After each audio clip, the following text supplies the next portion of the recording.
In order to move our essay forward, why did William win the Battle of Hastings, we need to move away from the narrative story and start looking at the factors that contributed to William winning the Battle of Hastings.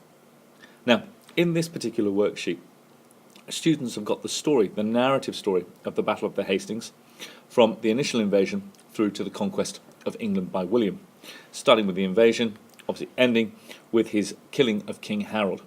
It's still the story, but this time students are going to work their way through this, identifying 3 different factors that could have been at play. Each of these factors could be one of the paragraphs that we will plan for in our introduction, and one of the paragraphs that we write PEA for in the filling of our essay burger.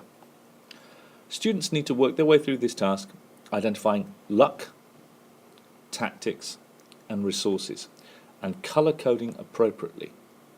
Some other more perceptive children may also have noticed that luck can be both good and bad, and can be from both the perspective of William and of Harold. So that takes a straightforward narrative and adds a degree of complexity to it. The tactics, obviously those employed by William, but also possibly those employed by Harold, because obviously a failure of tactics on his part led to him losing. And finally, resources. What did both men bring to the battle that could have played a role?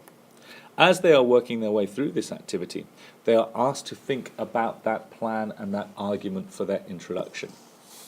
Which is the most important factor in why William won? Now, as they work their way through this, they also need to be aware that some of these statements could easily be more than one colour. They could be a combination of factors interacting with each other. And therefore, they need to be on guard, because obviously in a subject like history, where there is opinion and subjectivity, things can often become more grey rather than black and white.